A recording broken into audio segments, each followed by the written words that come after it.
Located on 225 acres in Garden City, Long Island, Nassau Community College, a member of the State University of New York system, has close to 20,000 students attend the school each year. The college mascot is Leo the Lion, and these are his stories of the school's absolute best and brightest who have graduated over the past 50-plus years. So let's catch up together as the Alumni Association of Nassau Community College proudly presents Lion Tales on the voice of Nassau Community College, 90.3 WHPC.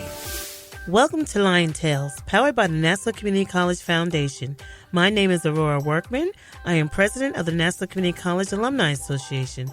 I'm here with my friend and co-host, Dr. Lynnda Nadien, a proud graduate of Nassau Community College, and together we'll share stories that will inspire, uplift, and often amuse you. Each week, Aurora and I will introduce you to alumni of Nassau Community College interested in sharing their experiences while attending the college and the secrets to their success.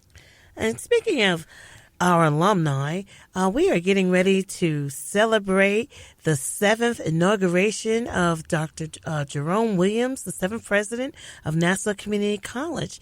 And so we want all alumni to tune into the NCC pages and to join us at these auspicious occasions. Look for many new and exciting events on the Alumni Association social media pages, Facebook, Instagram, and our web pages at ncc.edu/alumni.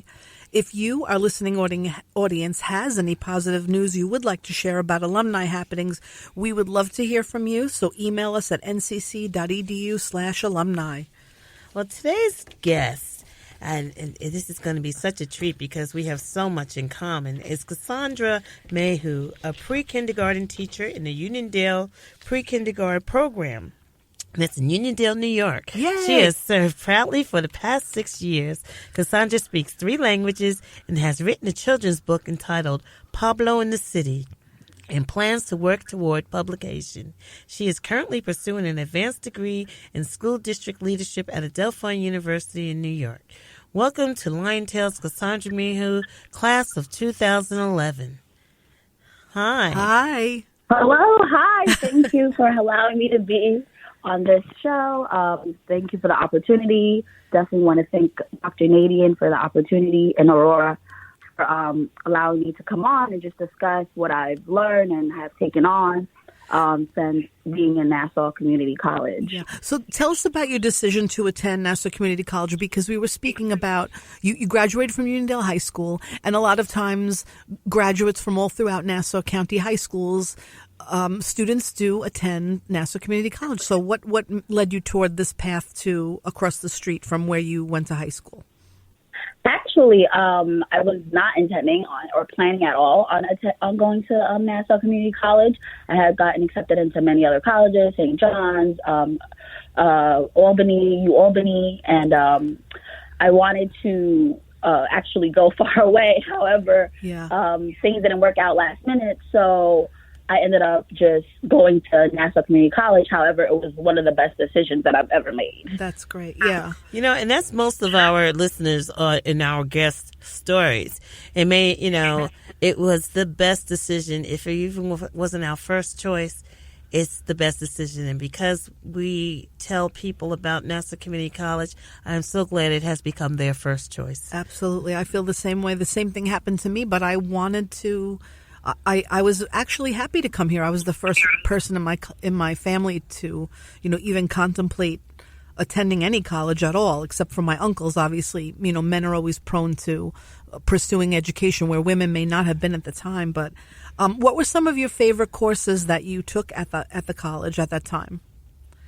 And it's so funny, but I really enjoyed the physical education classes. Not that I was a physical education major or anything, but definitely the physical education courses were like one of the main things that I really remember. Was it bowling? Because that's our favorite. Racquetball. I definitely took racquetball, running, jogging, and that was and I love that course because that's where I also met my husband. Oh. So it was a great opportunity. And I also took a really great English literature course, which was awesome as well, and taught me a lot about how I needed to improve my writing coming from high school.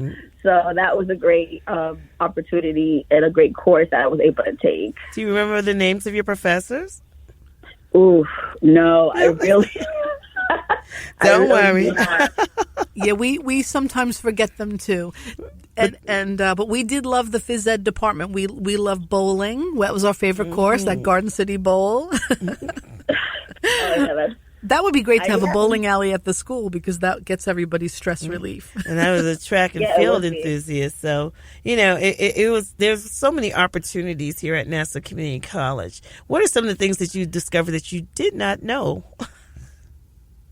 about Nassau Community College? Mm-hmm. Let's see. I feel like I didn't really, because I was really mostly like in my books. I went to school, came back. Right. Didn't really much socialize on the campus because I lived so close to home. So it was school, home, and work. Right. So not much that I really, found out additionally about the campus that I didn't already know from just being there.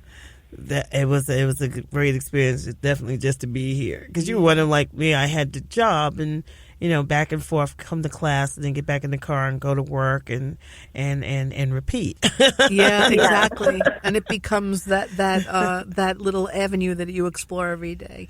Now, describing your work as a pre-kindergarten teacher, Uniondale has a beautiful pre-kindergarten program, and we've been very lucky over the years to hire some incredible teachers, and I really do consider you one of them. I've seen you grow from, day one to now, and I love the work you're doing, and it's very impressive, and we have talked about working with that age group. So can you describe your work as a pre-kindergarten teacher and what you've learned over the past few years and where you think the program can lead to for young students who are beginning their educational career?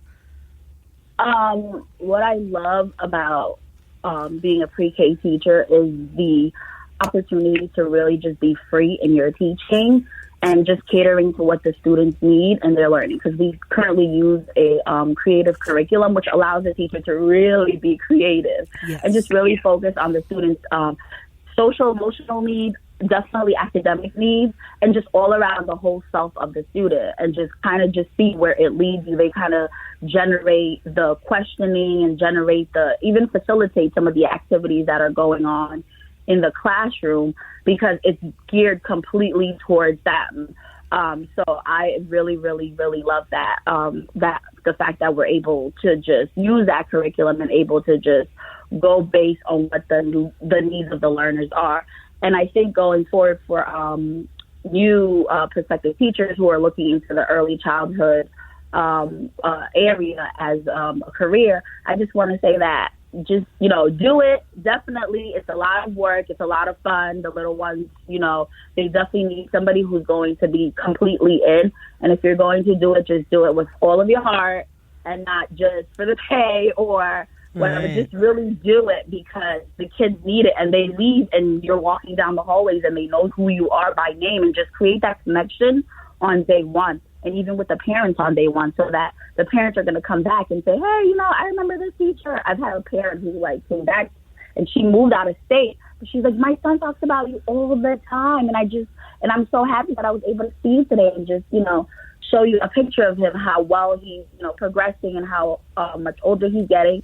So definitely all of that is just important in the relationship that you build with the students. Absolutely. You're listening to Lion Tales on the voice of Nassau Community College, 90.3 WHPC. I'm Aurora Workman along with Dr. Lynnda Nadien, and our guest today is Cassandra Mehu, a preschool educator and author. So tell us, author, what inspired you to pen a book? It was a course that I took at Adelphi University, and they really wanted us to focus on, situations that affected our lives. And me as a second language learner as well, I really thought about my experience growing up and not knowing and not speaking English, and just the process of going through that and then schooling, whereas ESL really just became something that we're looking into right now as an opportunity for for learners throughout. But when I was a kid, you just went in and you either were thinking or you were swimming. You either knew the language or you didn't know the language. And so I decided to write a book about that situation. Pablo in the City is the title of the book. Pablo en la Ciudad in Espanol también. It's just the opportunity for young learners to just see that the immigration experience is not just one-sided. There are people who are in their shoes as well, who are in their classrooms. So that's what inspired me to really write the book. In a young boy's perspective, but really it's about me and myself and what I've had to, go through as a child being in the education system and not speaking English. Okay. So as you go on as a educator, do you think or do you find yourself geared to writing more books? I definitely do. Just need, some people to come my way and help me out. Right. Yeah, what are some plans to publish? We know about self-publishing, and I still think there's a complicated part of it too. But do you know anything about that? Publishing your own book? I read about. That. I've looked at self-publishing, but they're very, very complicated. Yes. Like you get to the final step, and you're like, where do I go now? So I've done a couple online, but then I just stopped because I'm like, where do I go now? And I've looked into a Christian-based company Yes. online as well to see how they can help me. So I'm still trying to get information on how to really best way to put out this book and reach the community that I'm in. Yeah. And now since Nassau Community College, you have attended other schools and you acquired degrees in TESOL and have specialized in technology. So why did you decide to pursue those degrees? When you left Nassau, where did you go? When I left Nassau, I went to Queens College. And you had a TESOL degree from them? No, from Queen. I got my teaching, just general ed 1 through 6. Yes. At Queens College, and then from Queens College to Adelphi, where I got my TESOL, and then I returned to Adelphi recently for district leadership. And so TESOL stands for teaching English to students of other languages. Yeah. And so tell us a little bit about that. I mean, you have about 18 students in your class, and they're little. They're 4, and we do have some Spanish speakers or maybe Haitian speakers. But just in general, how do you approach that in the classroom? Definitely. Well, we definitely give a survey to the parents at the beginning of the school year to kind of figure out what language they're most comfortable with, as well as what they want their child to learn, because you kind of want to respect what the parents' wishes are. Just because they're a Spanish speaker, as a parent is a Spanish speaker, they might not want that to be the language that is spoken to their child all the time. And I've encountered that where they say, oh, I want my child to learn English. So you kind of have to go based on what the parents, decisions are. But I definitely try to use the languages in the classroom, whether it's labeling objects in both languages, depending on what the population is in the classroom. I've had Haitian Creole. I've had Spanish as well. Translating homework, activities, newsletters, and everything for the parents, and even just allowing opportunities to, in the morning, circle time. I do circle time in English and in Spanish. So when they come in, we're singing a song in English and in Spanish, just to kind of cater to what they need, especially at the beginning of the school year when they just don't know, if the teacher can really engage with them because we're so different. So those are some of the things that I do in my classroom. And then how are you implementing some of the technological pieces into it? The equipment that we have, whether it's a PC or an iPad, what's the use of the iPad in the pre-K program? Well, we don't have an iPad in our classroom, but I do bring my own. But we do have the smart board where the students are able to come up and do activities on the smart board. Visual activities, because the visual representation is very important for them as learners. And we also have computers, desktop computers that they can go on and do various listening activities, listening to reading and books online in their own languages as well. Yes, and then you are listening to Lion Tales. Today's guest is Cassandra Mehu, preschool educator, author, and she is currently working on her advanced degree in school district leadership. So how would you describe now your current work in pursuing your advanced certificate in school district leadership? It has really been eye-opening to just see the amount of work it takes to really lead a school, a district. So it's just been very, very eye-opening. I did my internship over the summer with West Hempstead Superintendent. Wow, great. Dan Riemann. So it was just a very eye-opening experience where I was just able to really see and learn financial, fiscal opportunities, how to budget-wise, curriculum-wise, just really a lot, staff development, and just a lot of things that go into just running a school aside from the students. Right, exactly. Because there's, this big overarching activity that has to happen before we even get down to the little ones. Right, and you see what's going on, even in just a general office in any school building. It may look like there's no chaos, but there's always the chaos and the creation that go with that. And chaos is not a bad thing, but in addition to, especially when it comes to, budget lines in the elementary school and making sure we're spending our money wisely, making sure that we do have opportunities for getting iPads in the classroom. I mean, we know the pre-K is under a grant, so it didn't come with a lot of technology at that point. But, now it would be really great to have iPads for all the kids. We would love to have that. And we have to work that in somehow, I suppose, to all of our budgets to make sure that we do have that. What would you want to pursue as a school district leader? I really am passionate about early childhood, and I'm hoping that this will lead to just being an advocate for early childhood learners. So somewhere an early childhood director or some opportunity to do something with young children, because that's what I love and that's what I've been doing for as long as I could remember. Yeah, it's probably, the wave of the future. I mean, we always talk about this. I mean, literally in June, before they come to you in September, they're in a diaper. And they must be potty trained in order to attend in September. And I mean, developmentally, those milestones are so great. And so it's really been interesting to see how the students go from September to December and then, January to June. It's just an evolution of their development. Yes, I totally always agree. believe that. Early intervention, even long before they were starting with pre-kindergarten classes and things, we've always known that early intervention in terms of education has been key to a student's success throughout their tenure from K through 12. And so it's always been a good thing, at home when a parent would go through an ABC before, and 1, 2, 3.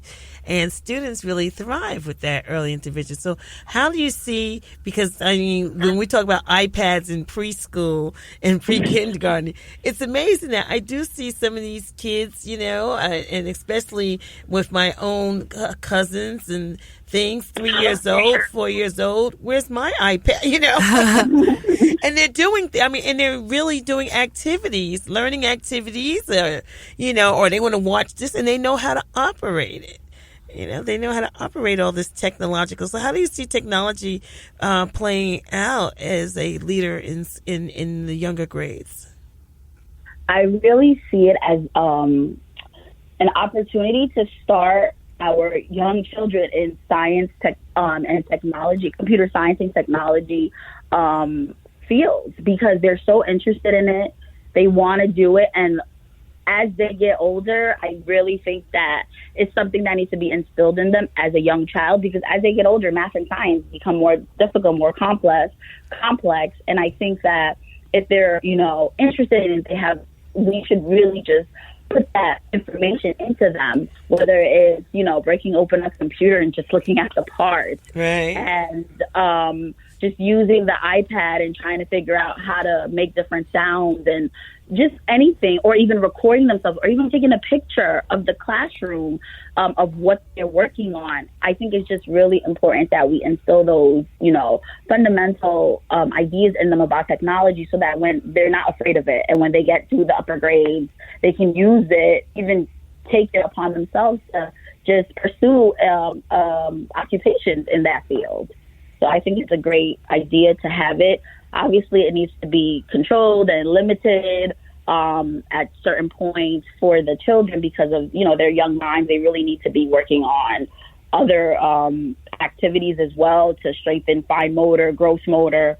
So not just giving them an iPad and that's it, but just giving them opportunities to just work on the iPads and technology as a whole, I think is important for them. You've done a very good job at integrating the curriculum and making sure that they have opportunities for play, opportunities to interact with an iPad or a computer, and then even interact socially. What's some of the feedback that you get from the students at the end of the day, like after they've done an activity? I know we had one little girl, she was sick and she had to go home and she cried because she didn't want to miss centers. Yeah. That's true. They never want to go home. They love the centers. And the feedback that I get from them, I kind of watch. I'll plan my centers and I kind of watch what they like. And if they like something, then that's something we keep going with. And if it's something that they're not interested in, kind of swap it out and do something different for them. And you kind of just scope out the room and scope out your kids, and you know what they like and what they don't like. And you know what centers they're gravitating towards and what centers they're like, oh, no, I don't want to go to that. Yeah. Because it seems challenging. So you kind of, as the teacher, have to kind of rotate and be really flexible about, hey, I planned this out, but it's not working. So let me throw it out and find something, another activity for them to do. And that happens all the time. What are some of the guidelines that the state has given you for your pre-K program? Well, we have a lot of guidelines, but they've just given us just as far as what do you really want to know? As far as during the day, throughout the school day, certain things you may have to cover that people are not aware of that you would have to cover? Well, definitely we need to have a 6-hour day of instruction, what they consider instructional time. Mm-hmm. So you really have to fit whatever it is that you're doing. Like, they need to be able to have 2 full hours of center time. Yeah. Where they're really learning, and they really need to actually have 2 small groups a day where they're, doing the math and they're doing the ELA portion, and they're being pulled out and working with a teacher in a small group. So those things are definitely mandated. And then all the hand washing in between. Yes, Henry the hand washer. The hand washing, the bathroom. We'll get back to you. Are listening to Lion Tales on the voice of Nassau Community College, 90.3 WHPC. My name is Aurora Workman, along with Dr. Lynnda Nadien. And our guest today is Cassandra Mehu, a preschool educator and author. And so Cassandra was telling us about how the day is planned out in 6 hours. And I've always applauded those elementary school teachers who have the very little people, because you have to keep moving. Yeah. How do you keep your stamina? They do have nap time. I know that. They do have nap time, but they don't nap. Yeah. We do. We love napping. That's true. I do what they do. Like, I'm hopping when they're hopping, and I'm jumping when they're jumping. We go outside twice a day, unless it's raining, but freezing cold or not, we're outside. We're just, experiencing. So I'm the teacher that will go out. I don't keep them in because it's too cold and I don't want to be outside. So I always tell them, even in Alaska, they have outdoor lunch recess. Otherwise, they'd never go out. Yeah, that's true. You bundle up. They have those big, heavy coats, Columbia coat with the hood and the hair and the fur. They got everything.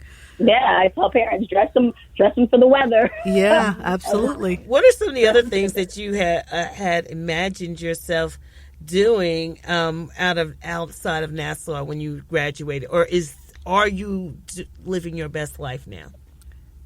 I definitely am originally I wanted to become a lawyer, not a teacher. So that Me too. completely. You can still do that. It's 3 more years. You just apply. That's true. I can still do. Everybody tells me that. But I think I'm living in my best time yet. So I'm doing what I love, in the field that I love, with people that I love. So it's just a really wonderful experience. So I have nothing really to complain about. That's great to hear. Because, everyone tells, and outside of Nassau Community College, we always have talked to our guests and talked to students here. We always got that extra thing. What is that hobby, that other thing that you do outside of being a teacher? I hold many hats, but most importantly, I'm just really involved in my church, on a choir, on a board. Mm-hmm. So I'm definitely just really involved in just my church, and I just do a lot. And I'm also part of the library, Uniondale Public Library, board for the Friends of the Library. Mm-hmm. So I do a lot of community events as well. So those are some other things that I do. We always find out our graduates have always had opportunities or taken or sought opportunities to continue to give back to the community. So we appreciate you for that. And I know the Uniondale School District, because I'm a product of it, we appreciate the continued efforts of our alums coming back and helping grow, our community that we so love. So, Cassandra, we're absolutely really thankful about those things that you're doing now and the work that you're doing with your kids. You want to give a shout out to your church? What church do you attend? Daybar Bethlehem Cathedral. Yay! Yay! And what town is that in? Jamaica, Queens. Hey, okay. So we are sitting there, and we're so happy to have you on the campus. Do you have opportunities to come to Nassau Community College? And we're always they're always seeking mentors, and so you could always contact the college services, Professor Lori Joseph, if you ever, once you have time. I know you're juggling a lot of hats now, and still in school, but we'd always like to have you back here. All right. Thank you so much. I really appreciate it. I had a great time and a great opportunity, and I will definitely look into the mentoring and giving back more to the community. Thanks again. Absolutely. Thank you. We want to thank you for being with us. My name is Dr. Lynnda Nadien, along with my fabulous friend Aurora Workman, president of the Nassau Community College Alumni Association. This show is a production of the Nassau Community College Alumni Association. You can visit us at ncc.edu/WHPC for more information. Available as a podcast on iTunes, Android Podcasts, and Spreaker. Lion Tales is powered by the Nassau Community College Foundation on the voice of Nassau Community College, 90.3 WHPC. We'll talk to you next week.